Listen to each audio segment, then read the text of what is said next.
Um, so, some people might recognise you from physically from Britain's Got Talent a couple of years ago. What was it 2016? But Yes. most people probably have heard your voice many times before, many times before. Um, so, do you want to explain a little bit about yourself? Yeah, so I'm a voiceover artist and an impressionist, and my day-to-day jobs are radio adverts, TV adverts, corporate videos, animations, web videos, those bits that you hear in between the spot, like we call them sponsorship bumpers. Sky Nature, brought to you by Orlando World, Florida, where you can live your dreams, or whatever it is. I don't know. So we do them. Anywhere you hear a voice, on hold messages. I do a lot of in-store stuff. So if you're walking around DW Sports or Co-op or Asda, you might hear me trying to flog you biscuits or trainers or something, or tea bags. So yeah, it's good fun. So that really does sound interesting, and I think I'd absolutely love to have a voice that'd be recognised by so many people, and I could use it as a No one talent. recognize no one recognizing me. It's not like I go to shops and people go, "Oh, I've heard you trying to sell me tea bags in the Co-op," or "Is that you on that TV advert?" Like people don't know. Like I haven't got a distinctive voice. Yeah. Do you think you have been recognised more since going on Britain's Got Talent, and people say that's that semi-finalist, or do still people just say there's this guy? I'll tell you what's funny. I was in my local Sainsbury's a little while ago, and a guy was sort of I was shopping, going up and down the aisles, and he was sort of looking at me, was giving me the look, and I thought, right, Hmm. okay, so he's obviously spotted me from BGT. But after a while of sort of crossing paths, he actually said, "Oi, mate," he said, "You're the IAM'SCAT." Which is what I actually said on Britain's Got Talent, because one of the things I did was I am an IAM'SCAT. And he didn't say you're the impressionist from BGT. He said, "Oh, you're the IAM'SCAT, the voiceover." So that amused me. Wow. Yeah. So, so if you don't mind me asking, um, when I talk to people, I try and start from the beginning, talk about people's childhood. Um, you're, I wouldn't particularly say you spoke about it. You don't really talk about your childhood in your line of work. If you don't mind, what kind of childhood did you have? What were you kind of like as a child? Loud, annoying, probably. Probably wanted to be the center of attention. I'm an only child, so that sort of figures. Hmm. Um, but yeah, grew up with mum and dad, and I was a drummer before. I mean, I've spoken about it before. Before I got into voiceovers, I drummed. So I did my degree in jazz at Leeds College of Music, and I studied at the Guildhall in London, Guildhall School of Music, and Trinity College of Music. And that's what I did. I drummed. I played in big bands, played in music for film and TV, played at Ronnie Scott's, recorded at Abbey Road. So that's what I did. And then I made a very crude demo, and then got into voiceovers, and it's all sort of kicked on from there, really. Yeah. So Uh, how did you get into voiceovers? How did you realize you were talented? well, like I said, I've always had a good ear, a musical ear, and I've always been able to do impressions and sort of pick out accents and just hear things. And always impersonating friends and impersonating people and teachers and all that nonsense. I was the kid that they sort of dragged out of class, to perform in front of everyone.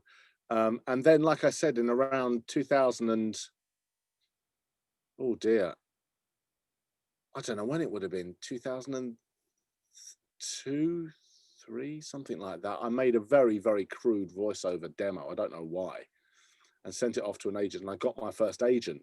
And very quickly, they were sending me out to do computer games, TV commercials. I was the first voice of Giacomo Men's Clothing. I remember I did that years ago, about 20 odd years ago. And radio ads and things like that. And it just sort of progressed to the point where I'm still gigging, I'm still playing the drums, but not hardly anymore. This is my, the voiceovers and the impressions. And I now do stand-up comedy, so I'm presenting to camera, so it's all sort of kicked on, really. That sounds absolutely amazing. And Mm. so we've mentioned, IAM'SCAT and selling tea bags and things like that.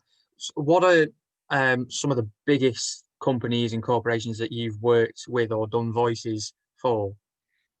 So as we're recording this, the day before, the real Full Monty on Ice was on. I don't know if you saw that, with all the celebrities. Yeah, it was Well, brilliant. that was my voice at the beginning of that. So exactly, you wouldn't even and that Wow. reaction said, oh, you wouldn't even know that I was meant to. I Mm. did a load of stuff for them, and I thought it was all going to be used yesterday, but they cut out all my voice over, and I can only think of that was a sort of editorial decision, because it was very, very heavy. The whole thing was based around cancer and men Mm. and women checking themselves and going for screenings. And so I did a lot of, ladies and gentlemen, please welcome onto the ice, what they call voice of God, big voiceovers. Yeah. And now I can see, I mean, I was watching it last night thinking, oh shit, well, I've told people that I was doing this. And I was on the Monday that my voice is the first thing you hear at the top of the show. Mm. And then they binned all of it yesterday, but it's Oh, sort of made yeah. sense, actually, because Yeah. if people are breaking down, crying and talking about losing their dads and their brothers to cancer, the last thing you want is, and here to strip for you tonight. Yeah. So so I did that on Monday. I've done things for Coca-Cola. I've done things for like I say, the sponsorships for Sky. I'm just trying to think. I've done Xbox games. Tell you what was a nice gig. What else have I done? I've narrated documentaries for the Discovery Channel, History Channel. There's a computer game called Worms. Do you Mm. know, with all the worms that you fire them and they go incoming, and you fire them at rocks and all the worms blow Yeah, up. yeah. I did. There was a game a few years ago called Weapons of Mass Destruction, and I played 8 worm characters. That was good. So there was a country worm that was like talk like that. So, oh my God, I'm gonna die. Then he would blow up, and I think there was an Elvis worm, an Elvis Presley. So he would throw a grenade and phew, and he hear him. Oh. That was quite fun.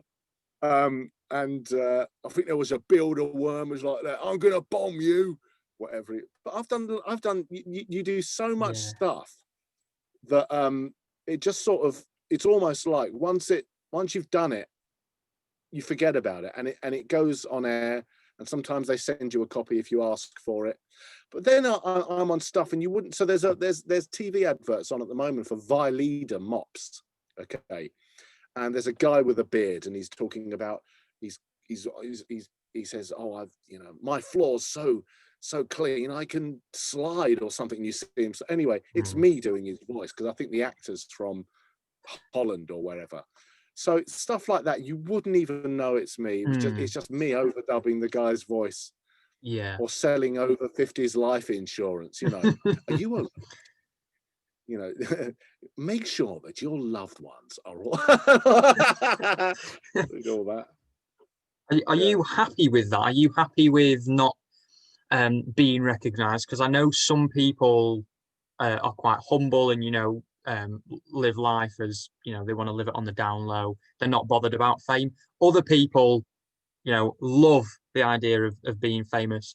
What's your kind of opinion on that? That's a good question. Um, I mean, listen, if something was to happen, I mean, like after Britain's Got Talent, when I was getting stopped all over the place, it's the biggest show on TV. I think 11 million people watched my semi-final. And so I was being recognised all the time. And, as long as you're not an arsehole and you're polite to people and you say hello, then, I mean, I don't consider myself famous. Like that ship has sailed as far as I'm concerned. Yeah, occasionally you get people, like in the supermarket or whatever, sort of recognise you. But I'm not famous, and I certainly haven't done, you know, I'm a celebrity or anything like that. So, I mean, that ship sailed, and it's not like I miss it. It's not like I walk around the street sort of, do you know who I am? It is Yeah. what it is. I love what I do. I mean, if something was to happen, and I was elevated to a certain, you know, status, or I was on TV or whatever. I mean, you know, as long as, like I said, as long as you're a nice bloke and are polite to people, then that's it. But I'm quite happy, you know, um, doing what I do. I mean, it's nice that you can do big ITV shows and big commercial campaigns or radio campaigns, and people hear you, but I can just go about my daily business, you know. Mm, yeah. Yeah. So y- I've got to ask you now because you've just mentioned it. Um, we don't particularly see Britain's Got Talent contestants on I'm a Celebrity, but seeing as you've brought it up, would you? Oh, without a shadow of a doubt.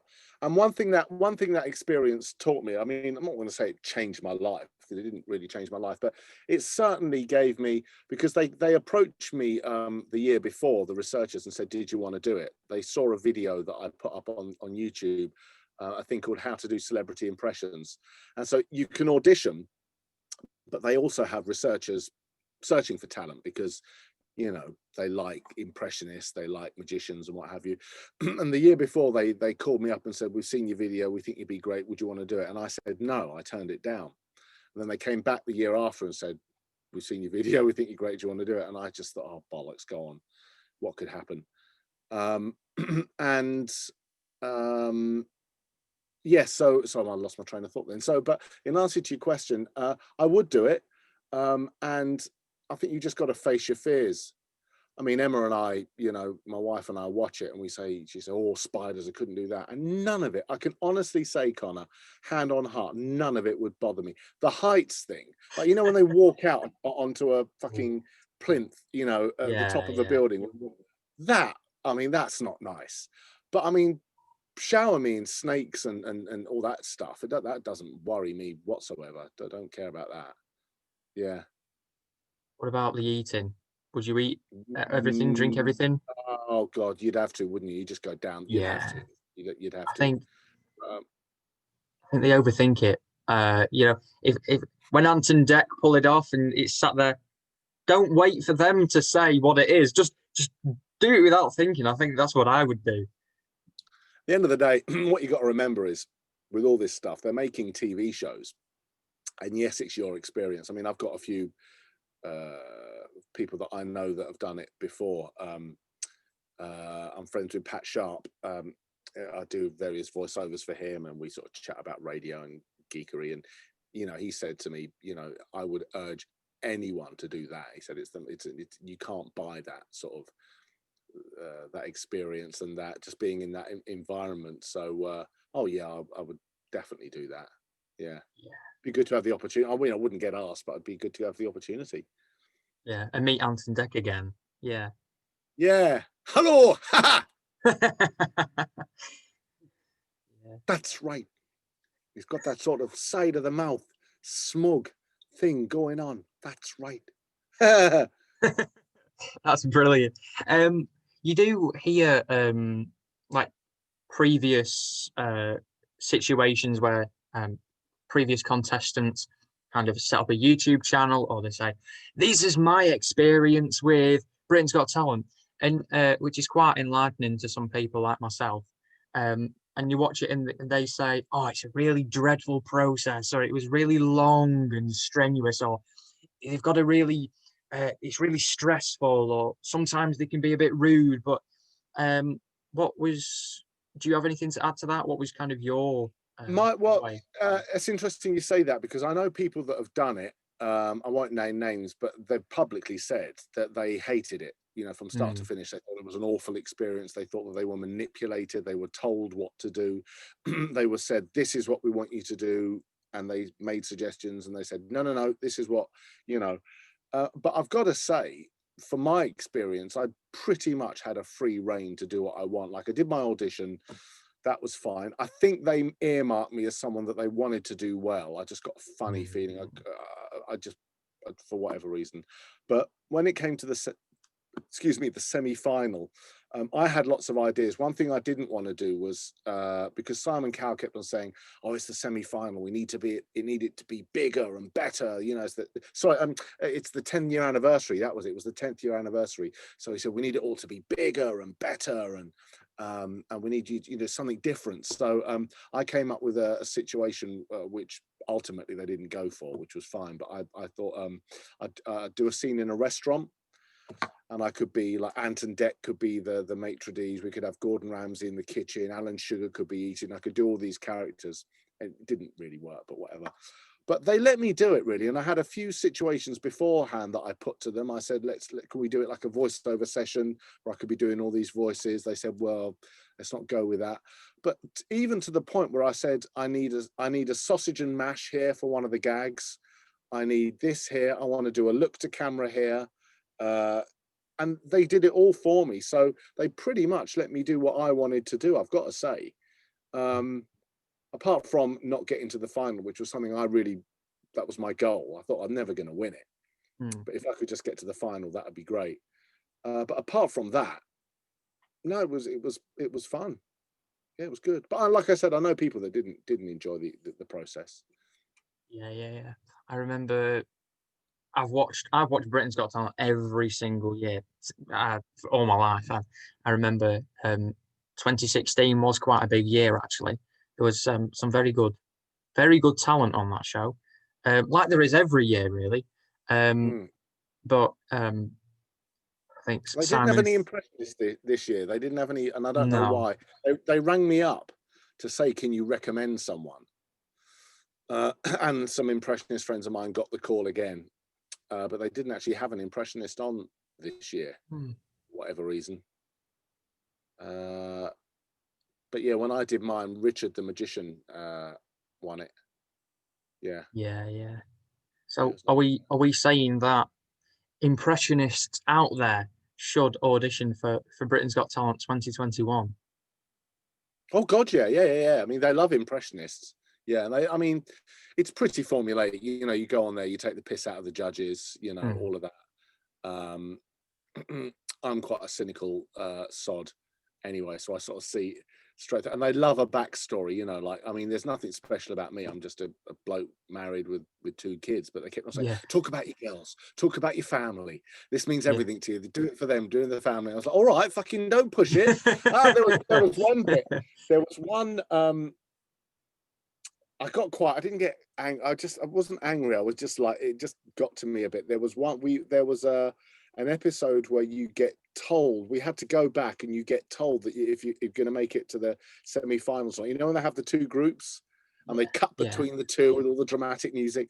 Anyway, I pretty much knew that because I could tell who was in my group. I was with a family of a mother and 3 daughters, and they were incredible singers, awesome. And I knew that I was with them, and I thought, we're not getting kicked out. And there was someone else that was quirky, and I could see some other groups and thinking, oh, that's... Anyway, so I pretty much knew that we were going to get through. I mean, I wasn't cocky, but I just relaxed a bit.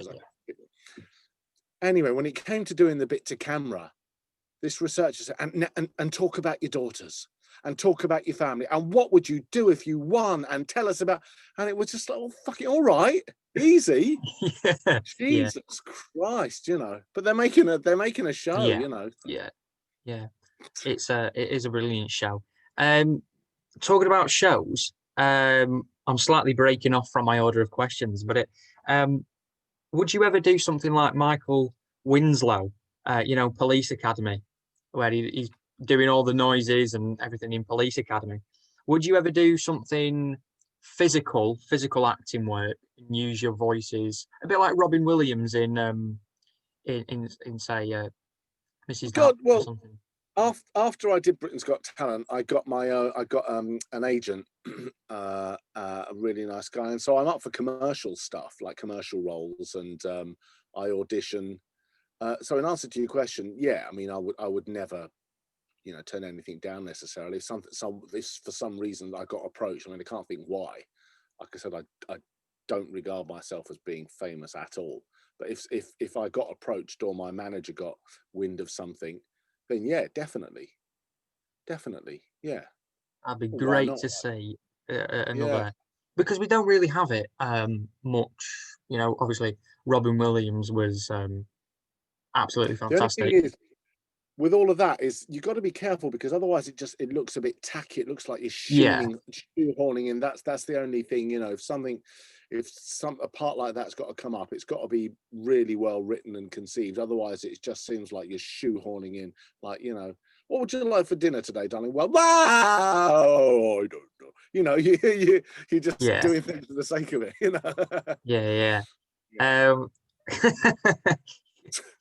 Uh, so, um, voiceover artist, narrator, comedian, impressionist.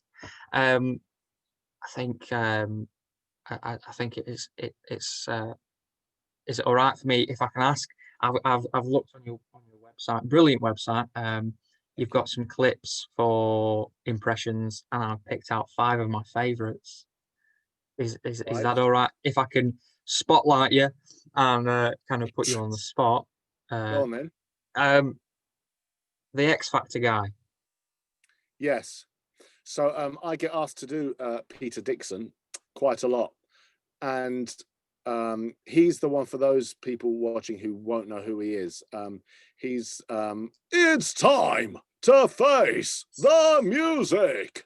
Um, that's him, and the double discount sale at SCS. That's him. He does all the sponsors for SCS. So with him, he's got he actually developed that voice. When you talk to Peter, he's just a nice, well-spoken guy. You wouldn't recognize him. It's not like he says, "Hello, Connor. Delighted to meet you. What a lovely man." He's just a, you know. But there was a guy called Patrick Allen, who E4 on your telly box. Don't know if you remember E4. That was Patrick Allen, and he passed away. And Peter Dixon took over that and sort of made it his own, really. But it's the same thing. It's that growl at the end. Mm, Yeah. yeah. Do you as we're talking about him, do you ever get asked to do other impressionists like the X Factor guy? So you'll get asked to do his voice for Yeah, things. I do. Peter, people come to me for a Peter Dixon impression, and to be honest, generally, if it's broadcast stuff that's going on the TV or radio, or maybe a high-profile web video or paid-for advertising that's going to be on, you know, YouTube pre-roll, those annoying ads that you click on. So, if it's going to be on anything like that, I will generally say no, Mm, because you should get him, really. But I yeah, mean, if yeah, it's for a one-off event and no one's going to see it, and it's a private thing and they just want some announcements, then yeah, I'll do that, yeah, because yeah. it's no one's going to see it, you know. I think the next one, actually, I'm not going to do the. I'll say the next one last because it's my favourite. Um, next one, Michael McIntyre. He's got a very uh, not normal voice, not standard voice, should we say? Um, A lot of people, when they do Michael McIntyre, you see they do this thing up there, and then they do this thing, and I'm not quite sure, because he doesn't really talk like that. Weird. But one thing he does do, his voice comes down like this, juicy, like he's quite quiet. And then he'll go back up there, so you have to get the two together.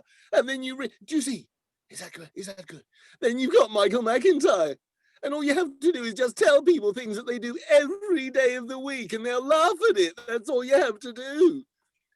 yeah, Yeah, that's that's Michael McIntyre for you, isn't it? Really? yeah. One you are very good at is Gordon Ramsay.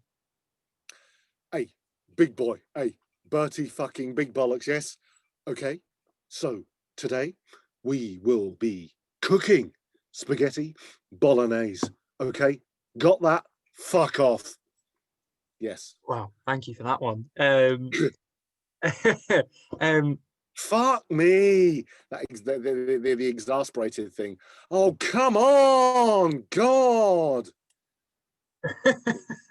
uh, um, I'd like to see what Gordon Ramsay says to impressionists and how he reacts. Do you think he'd like it? Do you think he'd be flattered by it? Or A friend, he follows me on Twitter. He's been following me on Twitter for years, but he hasn't once interacted with me, which is fair enough. There's a guy, a really fantastic impressionist called Schaefer Bates, who does an awesome Gordon Ramsay. Brilliant. And apparently, I think he said last week, he messaged me and said, oh, Gordon got in touch. I'm not sure how that went, but